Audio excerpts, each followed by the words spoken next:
नमस्कार प्रेक्षकांनो, या मालिकेच्या आजच्या जबरदस्त भागामध्ये आपलं स्वागत आहे. आणि त्यामध्ये शॉपिंग करून अर्पिता आता ही घरी येते आणि खुर्चीवर बसते. तेवढ्यात आता स्वानंदी ही समोरच असते. स्वानंदी म्हणते की मी चहा करून आणू का? अर्पिता म्हणते नको, आम्ही कॉफी घेतली. पण स्वानंदी मला एक सांग ना, तुझ्या बहिणीचा काही प्रॉब्लेम आहे का? स्वानंदी म्हणते काय केलं आहे सुशनी? तेव्हा अर्पिता म्हणते की हक्काने आमच्यासोबत ती शॉपिंगला आली. मला आणि आदिराला टाईम स्पेंड करायचा होता, पण तिने उगाचच आमच्या शॉपिंगमध्ये वेळ घालवला. आता स्वानंदी म्हणते की तुमच्यासोबत शॉपिंगला आली होती का? तर अर्पिता म्हणते हो, चक्क तिने 22,000 रुपये खर्च केले. ती ऐकताच आता स्वानंदीला धक्का बसतो. आता ततमम कर स्वानंदी म्हणते की चक्क सुशने 22,000 रुपये खर्च केले. अर्पिता म्हणते की कूल डाऊन, मला पैशाचा टेन्शन नाही आहे, पण मला माझ्या बहिणीबरोबर ना टाईम स्पेंड करायचा होता आणि तो सुस्मिताने वेळ घेतल्यामुळे मला करता आला नाही.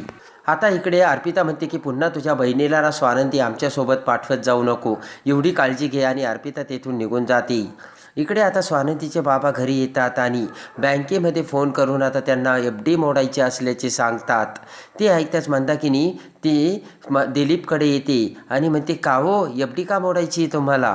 आणि आता मंदाकिनी म्हणते की हे बघा अहो, ती FD नका मोडू तुम्ही, ती म्हातारपणासाठी आपल्याला उपयोगी ठरेल. तुमच्या पुढे आता काय लोटांगण घालू का? ओरडतच आता स्वानंदीचे बाबा म्हणतात अगं, तू जरी लोटांगण घातलं तरी काय होणार आहे सांग बरं तू? स्वानंदीचे बाबा म्हणतात की हे बघ, रोहनकडून पैसे घ्यायचे म्हणजे त्यांच्याच मुलीकडून पैसे घ्यायचे. तू जो लग्नामध्ये बांगड्याचा कार्यक्रम करून ठेवलाय ना, तो निस्तरायचा कोणी सांग ना, असे आता दिलीप मंदाकिनीला बोलतात. आता स्वानंदीचे बाबा म्हणतात की तुझ्या या उद्योगामुळे मला ही FD मोडावी लागते आणि आपण जे उद्योग केले ना त्याची तरी कमीत कमी लाच ठेव आणि त्यांचे पैसे आपल्याला परत करायचे याची जाणीव ठेव. तेव्हा मी FD मोडणारच आणि परत हा विषय माझ्याकडे काढायचा नाही. चाललो मी, असे म्हणत स्वानंदीचे बाबा तिथून निघून जातात. आणि त्यानंतर इकडे आता मंदाकिनी म्हणते की या सगळ्यांनी आता माझं ऐकायचंच नाही असंच ठरवलं आहे. आणि तेवढ्यात आता पाठीमागून सुस्मिता ही शॉपिंग करून आतमध्ये येते. सुस्मिताकडे बघत आता मंदाकिनी म्हणते की हे काय केलं या केसाचं? सुस्मिता म्हणते की अगं आई, ती फॅशन आहे आणि बघ खूप सारी शॉपिंग केली. आता मंदाकिनी आदिराकडे बघते. आदिराने सुद्धा आता शॉपिंग करून सगळं काही घेऊन आलेली असते. मंदाकिनी आता दोघींकडेही बघते. आदिरा म्हणते की आई, मी जरा खूप थकले, थोडंसं चेंज करून येते. आणि आदिरा निघून जाते. पुन्हा आता मंदाकिनी सुष्मिताला म्हणते काय गं, अगं सुष्मिता, काय केलं ह्या केसांचं, तुला काही कळतंय का? आणि इकडे आता स्वानंदी पटकन सुष्मिताला फोन लावते आणि म्हणते की तू अर्पितासोबत आणि त्यांच्यासोबत शॉपिंगला गेली होतीस का? खुश होत आता सुष्मिता म्हणते हो, मी खूप सारी शॉपिंग केली. सुष्मिता म्हणते की ताई, तुला सुद्धा आम्ही खूप मिस केलं बरं का? आनंदी म्हणते की त्यांच्यासोबत तू गेली तिथपर्यंत ठीक आहे, पण शॉपिंग करायची काही गरज होती का तुला? सुष्मिता म्हणते की अर्पिता ताईच मला बोलली तुला काय हवं ते घे म्हणून. केले अधिरा म्हणाली असली तरी पण ते तुला परवडणार आहे का? एवढे जास्त पैसे खर्च केलेस तू? 22,000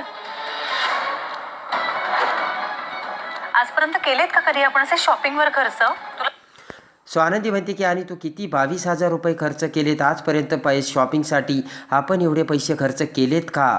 स्पीकरवर फोन टाकताच आता मंदाकिनी ते सगळं बोलणं ऐकते.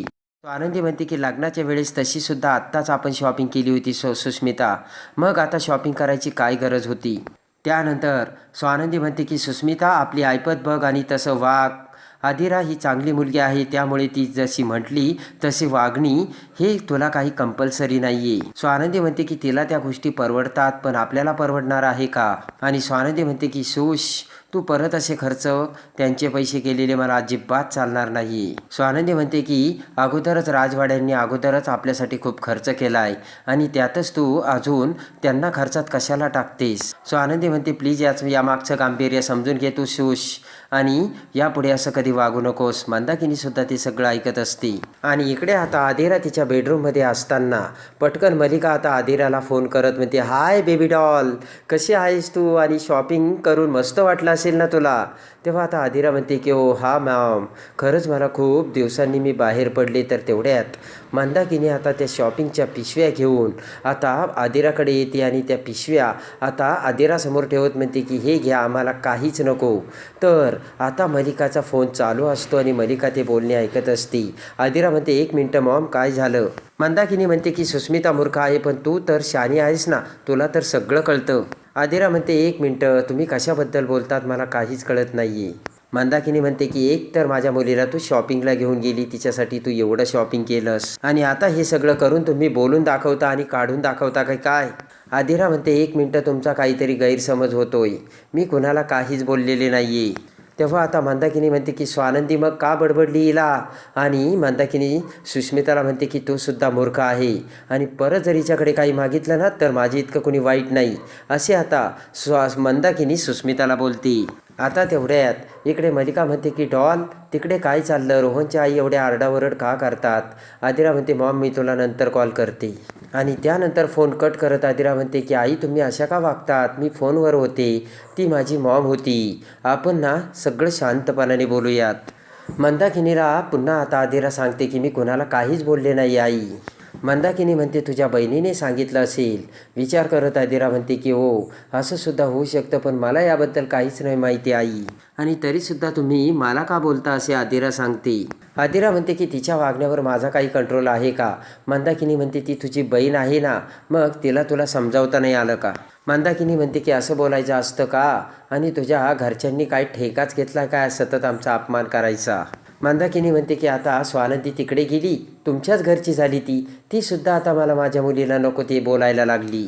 मंदाकिनी म्हणते की आदिरा तुझी बहीणसुद्धा काही कमी नाही आहे, इथे आल्यावर सुद्धा किती आबरतबर बोलत होती. तुमचं घरच खूप लहान, तुमचं वॉशरूमसुद्धा खूपच लहान, तुमचं किचन लहान, तुमच्या घरात उबटच वास येतोय, रूम फ्रेशनर मारा, तुमच्या घरात ब्लॅक टी नाही आहे, तुमच्या घरात ब्राऊन शुगर नाही आहे. मंदाकिनी म्हणते बरोबर आहे, आम्ही असंच राहतो आणि माझ्या मुलीचा अपमान करण्याची काय गरज होती? आणि आता आदिरा म्हणते प्लीज स्टॉप इट, थोडा वेळ मला एकटीला सोडा. आदिरा म्हणते मला थोडा वेळ जा, नंतर आपण शांतपणे बसून बोलूयात. आणि रागाने इकडे मंदाकिनी स्वानंदीला घेऊन तेथून निघून जाते. दुसरीकडे आता स्वानंदीचे बाबा एफडी मोडण्यासाठी आता त्याच सोन्याच्या दुकानात गेलेले असतात, जिथे मंदाकिनीने त्या बांगड्या गहाण ठेवलेल्या असतात. आणि त्याच बांगड्या घेऊन तो माणूस आता भर लग्नामध्ये आलेला असतो. स्वानंदीचे बाबा त्यांना नमस्कार करत आता नाव सांगतात. तो माणूस पटकन म्हणतो बरं काय काम आहे तुमचं? मी जरा कामामध्ये आहे. आता स्वानंदीचे बाबा म्हणतात हे बघा, त्या ज्या राजवाड्यांच्या बांगड्या होत्या त्या बांगड्याबद्दल तुम्ही त्या बांगड्याच्या मोबदल्यात माझ्या मिसेसला तुम्ही किती पैसे दिले होते? आता पावती बघून तो माणूस सांगू लागतो. आणि त्यानंतर आता लगेच तो माणूस ती पावती बघत म्हणतो की आजच्या घडीला या बांगड्यांची जी काही किंमत झाली ती 10,20,000 रुपये आहे. पटकन पेन घेऊन स्वानंदीचे बाबा ती रक्कम लिहून तेथून निघून जातात. तर तेवढ्यात आता तो माणूस मलिकाला कॉल करतो. तेवढ्यात आता मलिका त्या माणसाला म्हणते की बोला ना. तर तो म्हणतो की मी खेडकर बोलतोय. मलिका म्हणते बोला. तर तो माणूस म्हणतो की हे बघा तुमचे व्याही ते सरपोतदार आहे ना, ते आले होते. हसतच मलिका म्हणते कशाला बांगड्या म्हणजे सोनं विकायला की सोनं गहाण ठेवायला? तो माणूस म्हणतो की नाही. तो माणूस म्हणतो की तसं नाही मॅडम, तुमच्या ज्या बांगड्या आहेत त्याची फक्त ती किंमत विचारून गेली. लग्नात जो काही गोंधळ झाला होता ना त्या बांगड्या. मलिका म्हणते की अच्छा, तुम्ही कळवल्याबद्दल खरंच मी आभारी आहे. परत जर ते आले तर मला कळवा. मलिका म्हणते की बरं मला एक सांगा ना, ते काही बोलले का? मलिका म्हणते कशासाठी त्यांनी किंमत विचारली होती असं काही? तर तो माणूस म्हणतो तसं काहीच नाही विचारलं. आणि त्यानंतर इकडे अर्पिताने आता आजीसाठी आणि देवाची पूजा करण्यासाठी सगळी आता देवाऱ्यासमोर पूजासाठी सगळी साहित्य जमा केलेले असतात. पटकन आजी तिथे येते. तर अर्पिता म्हणते की आजी तू सांगितल्याप्रमाणे सगळं काही मी आणलंय.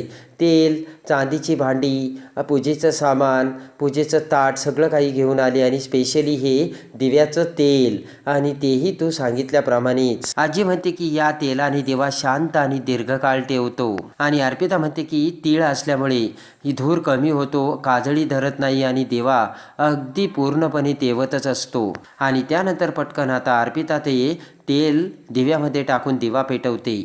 आता इकडे स्वानंदीचे बाबा घराच्या बाहेर येऊन सुस्मिताला बोलावतात आणि म्हणतात, हे बघ सुस्मिता, तू त्या एजंटला किती पैसे दिले होती? सुस्मिता म्हणते की बाबा, त्या दिवशी ना यावरून एवढा राडा होईल असं मला वाटलं नव्हतं. स्वानंदीचे बाबा म्हणतात, तो विषय आता बाजूला ठेव सुस्मिता. स्वानंदीचे बाबा म्हणतात की म्हणजे तुझ्या आईने ज्या बांगड्या गहाण ठेवून सगळे जे पैसे आणले होते ते सगळे तू त्या एजंटला देऊन टाकलेस का? स्वानंदीचे बाबा म्हणतात, तू त्या माणसाच्या संपर्कात कशी आली ग? म्हणजे तू कशी ओळखतेस त्याला? सुस्मिता म्हणते की त्याचं नाव विकी एजंट आहे आणि तो कास्टिंग एजंट म्हणून काम करतो.